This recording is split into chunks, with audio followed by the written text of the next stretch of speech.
Pozdrav svima, dobrodošli na kanal. Dugo nisam izbacivao videe, ali evo, vratio se, brat.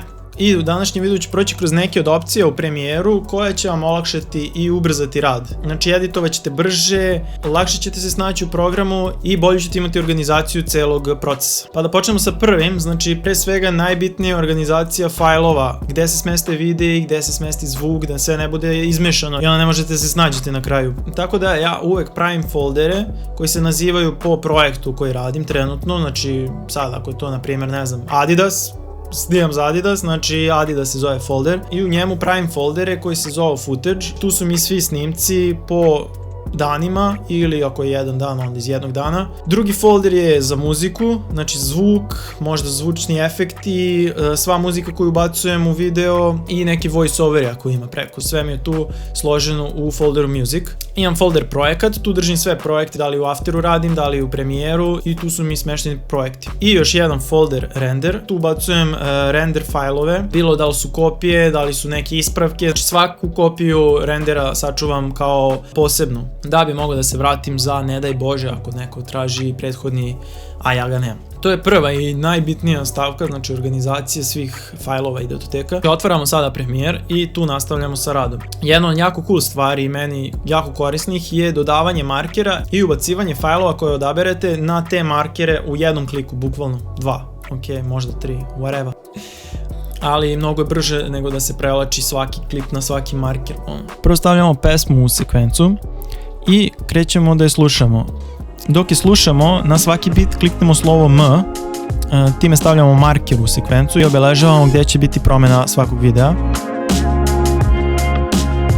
Zatim prolazimo kroz videe i stavljamo in i out point, znači početak i kraj svakog videa, to jest obeležavamo deo videa koji hoćemo da koristimo. Možemo klikom na ovo dugme ovdje ili slovom I O.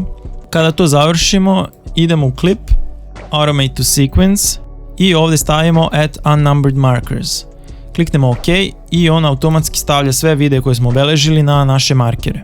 Sada jako je bitno da pravite presete za sve što radite. Ako radite na primjer grading, znači boju za neke videe, one orange until, neki tamni, jako je bitno da imate preset za svaki, da možete nekad u budućnosti da iskoristite, da ne pravite svaki put iz početka. Osim preseta, ovo je jedna od najboljih stvari koje sam omogućio u Premieru, a to je autosave. Mislim, ja imam naviku da saveam milion puta u minuti, ali nekad zaboravim, brate, znaš. I onda je jako korisno imati taj neki autosave koji saveuje na svaka 2 minuta, minut ili koliko god stavite.